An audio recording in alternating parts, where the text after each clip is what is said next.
इस ब्रीफिंग में शामिल होने के लिए आप सभी का धन्यवाद।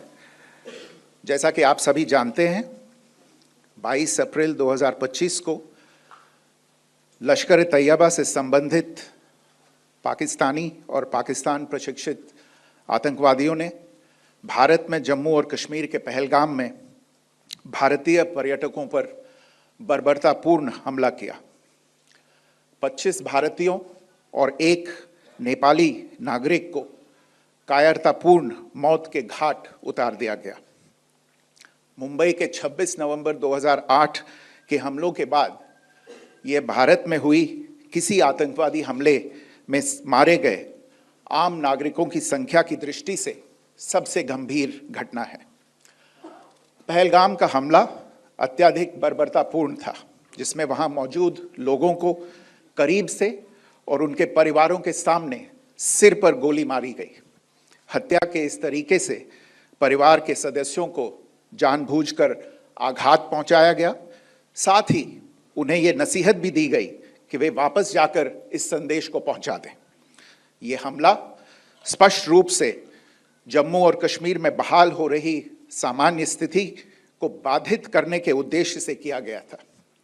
चूंकि पर्यटन फिर से अर्थव्यवस्था का मुख्य आधार बन रहा था, इस हमले का मुख्य उद्देश्य इसे प्रतिकूल रूप से प्रभावित करना था। पिछले वर्ष आप सभी जानते हैं, 2.25 करोड़ से अधिक पर्यटक कश्मीर आए थे। इस हमले का मुख्य उद्देश्य इसलिए संभवतः ये था कि इस संघ राज्य क्षेत्र में विकास और प्रगति को नुकसान पहुंचाकर इसे पिछड़ा बनाए रखा जाए और पाकिस्तान से लगातार होने वाले सीमा पार आतंकवाद के लिए उपजाऊ जमीन बनाने में सहायता की जाए। हमले का यह तरीका जम्मू और कश्मीर और शेष राष्ट्र दोनों में सांप्रदायिक दंगे भड़काने के उद्देश्य से भी प्रेरित था। इसका श्रेय सरकार और भारत के सभी नागरिकों को दिया जाना चाहिए कि इन प्रयासों को विफल कर दिया गया। एक समूह ने खुद को रेजिस्टेंस फ्रंट टीआरएफ कहते हुए इस हमले की जिम्मेदारी ली है। यह समूह संयुक्त राष्ट्र द्वारा प्रतिबंधित पाकिस्तानी आतंकवादी समूह लश्कर-ए-तैयबा से जुड़ा हुआ है। ये उल्लेखनीय है कि भारत ने मई और नवंबर 2024 में संयुक्त राष्ट्र की 1267 कमेटी की सैंक्शंस मॉनिटरिंग टीम को अर्धवार्षिक रिपोर्ट प्रस्तुत की थी, जिसमें टीआरएफ के बारे में साफ इनपुट दिए गए थे। इससे पाकिस्तान स्थित आतंकवादी समूहों के लिए कवर के रूप में टीआरएफ की भूमिका सामने आई थी। इससे पहले भी दिसंबर 2023 में भारत ने इस टीम को लश्कर-ए-तैयबा और जैश-ए-मोहम्मद के बारे में सूचित किया था, जो टीआरएफ जैसे छोटे आतंकवादी समूहों के माध्यम से अपनी गतिविधियों को संचालित कर रहे हैं। इस संबंध में 25 अप्रैल को यूएन सिक्योरिटी काउंसिल प्रेस वक्तव्य में टीआरएफ के संदर्भ को हटाने के लिए पाकिस्तान के दबाव पर भी ध्यान दिया जाना चाहिए। पहलगाम आतंकवादी हमले की जांच से पाकिस्तान के साथ आतंकवादियों के संपर्क उजागर हुए हैं। रेजिस्टेंस फ्रंट द्वारा किए गए दावे और लश्कर-ए-तैयबा से ज्ञात सोशल मीडिया हैंडल द्वारा इसको रीपोस्ट किया जाना इसकी पुष्टि करता है। चश्मदीद गवाहों और विभिन्न जांच एजेंसियों को उपलब्ध अन्य सूचनाओं के आधार पर हमलावरों की पहचान भी हुई है। हमारी इंटेलिजेंस ने इस टीम के योजनाकारों और उनके समर्थकों की जानकारी जुटाई है। इस हमले की रूपरेखा भारत में सीमा पार आतंकवाद को अंजाम देने के पाकिस्तान के लंबे ट्रैक रिकॉर्ड से भी जुड़ी हुई है, जिसके लिखित और स्पष्ट दस्तावेज उपलब्ध हैं। पाकिस्तान दुनिया भर में आतंकवादियों के लिए एक शरण स्थल के रूप में पहचान बना चुका है। यहाँ अंतर्राष्ट्रीय स्तर पर प्रतिबंधित आतंकवादी सजा पाने से बचे रहते हैं। इसके अलावा पाकिस्तान ने इस मुद्दे पर विश्व और फाइनेंशियल एक्शन टास्क फोर्स जैसे अंतर्राष्ट्रीय मंचों को जानबूझकर गुमराह करने के लिए भी जाना जाता है। साजिद मीर का मामला, जिसमें इस आतंकवादी को पाकिस्तान ने मृत घोषित कर दिया था और फिर अंतर्राष्ट्रीय दबाव के परिणाम स्वरूप वो जीवित पाया गया, इसका सबसे स्पष्ट उदाहरण है। ये स्वाभाविक है कि पहलगाम में हुए इस हमले से जम्मू और कश्मीर के साथ साथ भारत के अन्य भागों में भी आक्रोश देखा गया। हमलों के बाद भारत सरकार ने स्वाभाविक रूप से पाकिस्तान के साथ संबंधों को लेकर कुछ कदम उठाए। आप सभी उन निर्णयों से अवगत हैं जिसकी घोषणा 23 अप्रैल को की गई थी। तथापि ये आवश्यक समझा गया कि 22 अप्रैल के हमले के अपराधियों और उनके योजनाकारों को न्याय के कटघरे में लाया जाए। हमलों के एक पखवाड़े के बाद भी पाकिस्तान द्वारा अपने क्षेत्र या अपने नियंत्रण वाले क्षेत्रों में आतंकवादियों की इंफ्रास्ट्रक्चर के विरुद्ध कार्यवाही करने के लिए कोई स्पष्ट कदम नहीं उठाया गया है। उल्टे वो इनकार करने और आरोप लगाने में ही लिप्त रहा है। पाकिस्तान आधारित आतंकवादी मॉड्यूल्स पर हमारी खुफिया निगरानी ने संकेत दिया है कि भारत के विरुद्ध आगे भी हमले हो सकते हैं। अतः इनको रोकना और इनसे निपटना दोनों को बेहद आवश्यक समझा गया। आज सुबह, जैसा कि आपको ज्ञात होगा, भारत ने इस तरह के सीमा पार हमलों का जवाब देने और उन्हें रोकने तथा उनका प्रतिरोध करने के अपने अधिकार का प्रयोग किया है। ये कार्यवाही नपीतुली, नॉन एस्केलेटरी, आनुपातिक और जिम्मेदारीपूर्ण है। ये आतंकवाद की इंफ्रास्ट्रक्चर को समाप्त करने और भारत में भेजे जाने वाले संभावित आतंकवादियों को अक्षम बनाने पर केंद्रित है। आपको यह भी स्मरण होगा कि 25 अप्रैल 2025 को संयुक्त राष्ट्र सुरक्षा परिषद ने पहलगाम आतंकवादी हमले पर एक प्रेस वक्तव्य जारी किया था, जिसमें आतंकवाद के इस निंदनीय कार्य के अपराधियों, आयोजकों, फाइनेंसरों और प्रायोजकों को जवाबदेह ठहराने और उन्हें न्याय के दायरे में लाने की आवश्यकता पर जोर दिया गया था। भारत की आज की इस कार्रवाई को इसी संदर्भ में देखा जाना चाहिए। Good morning. Thank you all for joining this briefing. As you are all aware, on April 22, 2025, Pakistani and Pakistan-trained terrorists belonging to the Lashkar-e-Taiba carried out a savage attack on Indian tourists at Pahalgam in Jammu and Kashmir in India. They murdered 26 people, including one national of Nepal, causing the largest number of civilian casualties in a terrorist attack in India since the 26 November 2008 attacks in Mumbai. The attack in Pahalgam was marked by extreme barbarity, with the victims mostly killed with headshots from close range and in front of their families. Family members were deliberately traumatized through the manner of the killing, accompanied by the exhortation that they should take back the message. The attack was clearly driven by the objective of undermining the normalcy returning to Jammu and Kashmir. In particular, it was designed to impact the mainstay of the economy, tourism, with a record 23 million tourists visiting the valley last year. The calculation, presumably, was that harming growth and development in the Union Territory would help keep it backward and create fertile ground for continued cross-border terrorism from Pakistan. The manner of the attack was also driven by an objective of provoking communal discord, both in Jammu and Kashmir and the rest of the nation. It is to the credit of the government and the people of India that these designs were foiled. A group calling itself the Resistance Front has claimed responsibility for the attack. This group is a front for the UN-proscribed Pakistani terrorist group Lashkar-e-Taiba. It is notable that India had given inputs about the TRF in the half-yearly report to the monitoring team of the UN's 1267 Sanctions Committee in May and November 2024, bringing out its role as a cover for Pakistan-based terrorist groups. Earlier too, in December 2023, India had informed the monitoring team about Lashkar and Jaish-e-Mohammed operating through small terror groups such as the TRF. Pakistan's pressure to remove references to TRF in the April 25 UN Security Council press statement is notable in this regard. Investigations into the Pahalgam terror attack have brought out the communication notes of terrorists in and to Pakistan, the claims made by the Resistance Front and their reposting by known social media handles of the Lashkar-e-Taiba speak for themselves. Identification of the attackers based on eyewitness accounts as well as other information available to law enforcement agencies has also progressed. Our intelligence has developed an accurate picture of the planners and backers of this team. The features of this attack also tie in with Pakistan's long track record of perpetrating cross-border terrorism in India, which is well documented and beyond question.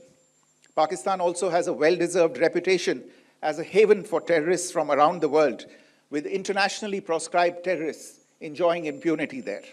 In addition, Pakistan has been known to willfully mislead the world and international forums, such as the Financial Action Task Force, on this issue. The Sajid Mir case, in which this terrorist was declared dead, and then, in response to international pressure, brought back to life, found alive, and arrested, is the most glaring example. The latest attack in Pahalgam has understandably generated deep anger in Jammu and Kashmir and in other parts of India. Following the attacks, the government of India naturally responded with a set of initial measures relating to our engagement with Pakistan. You're all aware of the decisions that were announced on the 23rd of April.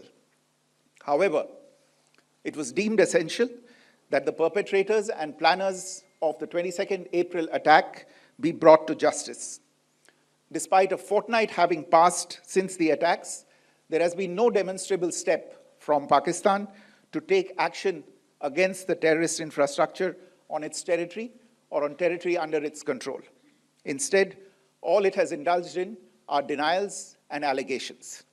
Our intelligence monitoring of Pakistan-based terrorist modules indicated that further attacks against India were impending.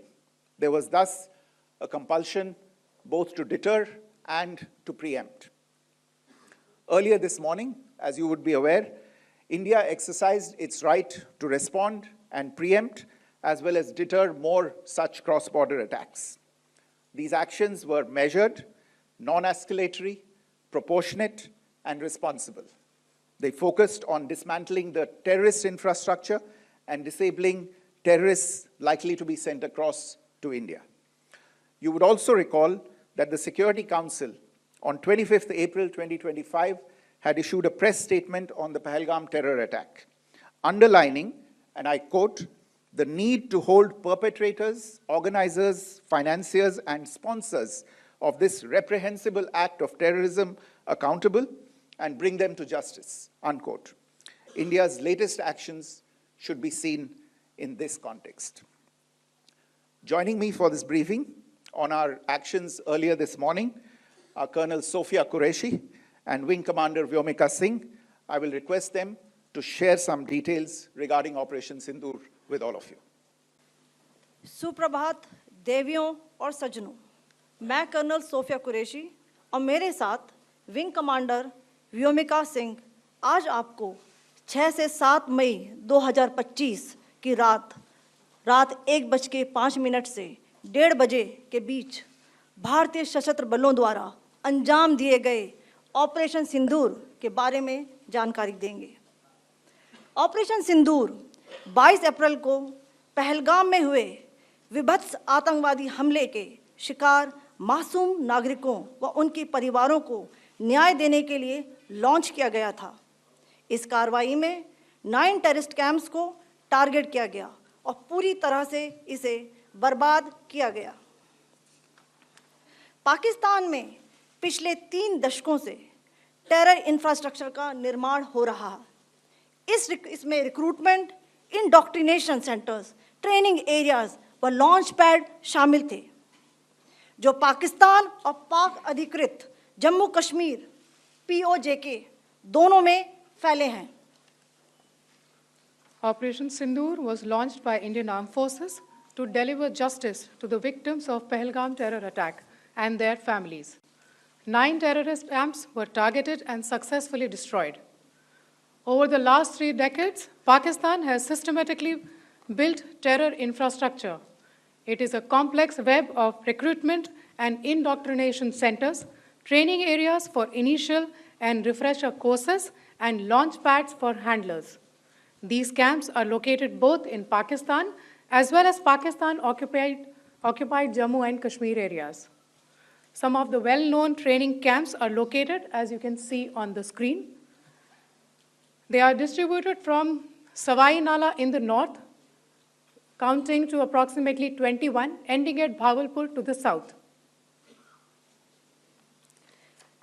इन लक्ष्यों का चयन विश्वसनीय intelligence सूचनाओं के आधार पर हुआ ताकि आतंक गतिविधियों की रीढ़ तोड़ी जा सके और यह खास ध्यान दिया गया कि निर्दोष नागरिकों और सिविलियन इंस्टॉलेशन को नुकसान न पहुंचे. The selection of these targets for Operation Sindoor was based on credible intelligence inputs and role of these facilities in perpetrating the terror activities. The locations were so selected to avoid damage to civilian infrastructures and loss of any civilian lives. This was done with due diligence, and the camps selected for targeting and their engagement will now be shown to you one by one. POJK के targets मैं आपको बताना चाहूँगी. सबसे पहले सवाई नाला camp Muzaffarabad, जो कि POJK के लाइन ऑफ कंट्रोल से 30 किलोमीटर दूर है. यह एक लश्कर तोयबा का ट्रेनिंग सेंटर था. 20 अक्टूबर 2024 सोनमर्ग, 24 अक्टूबर 24 गुलमर्ग, 22 अप्रैल 2025 पहलगाम, इन हमलों के आतंकियों ने यहीं से प्रशिक्षण लिया था. सैयदना बिलाल कैंप मुजफ्फराबाद, यह एक जैश ए मोहम्मद का स्टेजिंग एरिया है. यह हथियार, विस्फोटक और जंगल सर्वाइवल ट्रेनिंग का केंद्र भी था. गुलपुर कैंप कोटली, यह LOC से 30 किलोमीटर दूर था. लश्कर तोयबा का बेस था जो रजौरी पुंछ में सक्रिय था. 20 अप्रैल 2023 को पुंछ में और 9 जून 2024 को तीर्थ यात्रियों के बस हमले में यहीं से आतंकी को ट्रेन किया गया था.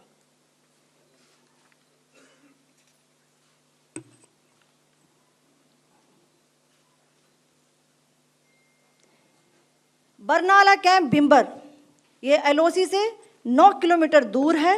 यहाँ पर हथियार, हैंडलिंग, IED व जंगल सर्वाइवल का प्रशिक्षण केंद्र था. अब्बास कैंप कोटली,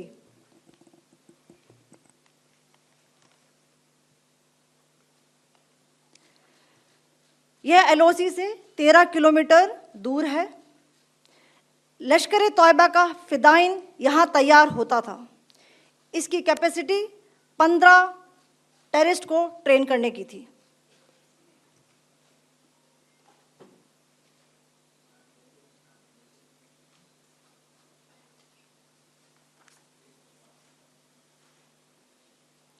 अब मैं पाकिस्तान के अंदर के टारगेट से अवगत कराना चाहूंगी. पहला, सर्जल कैंप सियालकोट, यह अंतर्राष्ट्रीय सीमा से 6 किलोमीटर की दूरी पर है, सांबा कठुआ के सामने.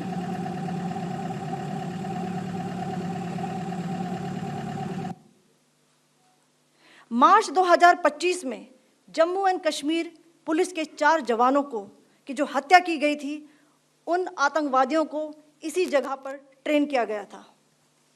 दूसरा, महमूना जाया कैंप सियालकोट, यह 18 से 12 किलोमीटर IB से दूर था. हिजबुल मुजाहिदीन का बहुत बड़ा कैंप था. यह कठुआ जम्मू क्षेत्र में आतंक फैलाने का नियंत्रण केंद्र था. पठानकोट एयरफोर्स बेस पर किया गया हमला भी इसी कैंप से प्लान और डायरेक्ट किया गया था. मरकज ताइबा मुरीद के, यह IB से 18 से 25 किलोमीटर दूरी पर है. 2008 के मुंबई हमले के आतंकी भी यहीं से प्रशिक्षित हुए थे। अजमल कसब व डेविड हेडली भी यहाँ ट्रेन हुए थे।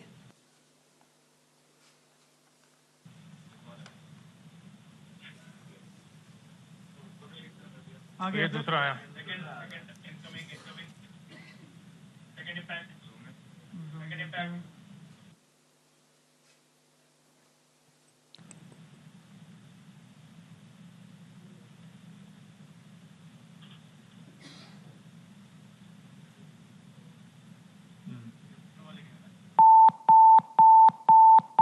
टारगेट 10 हुआ है इसमें भी। टारगेट 10 हुआ, एंक्लोजर सेम ही है। 7 it is hit the target. हाँ हाँ।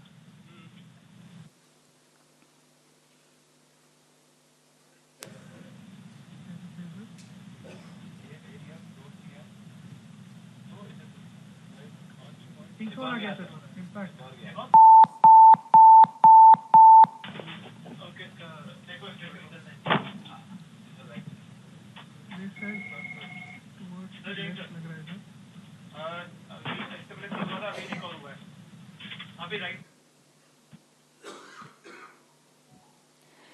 मरकज सुभान अल्लाह भावलपुर, ये इंटरनेशनल बाउंड्री से 100 किलोमीटर दूर है।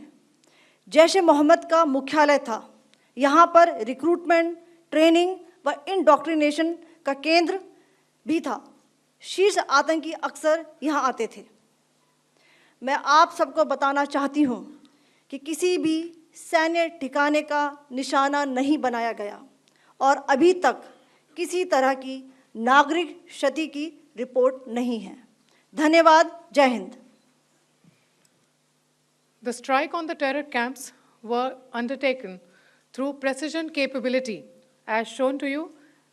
A niche technology weapons with careful selection of warheads was ensured so that there will be no collateral damage.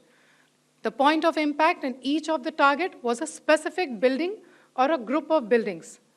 All the targets were neutralized with clinical efficiency, and the results reiterate the professionalism of the Indian Armed Forces in the planning and execution of their operations. No military establishments were targeted. India has demonstrated considerable restraint in its response. However, it must be said that the Indian Armed Forces are fully prepared to respond to Pakistani misadventures, if any, that will escalate this situation. Jai Hind, and thank you very much. Ladies and gentlemen, friends in the media, I ask your indulgence today in view of the fact that this is still an evolving situation. We will therefore not be able to take questions and answers today, but we will come back for more updates and more briefings shortly. Thank you all very much for joining us this morning. Thank you. Jai Hind.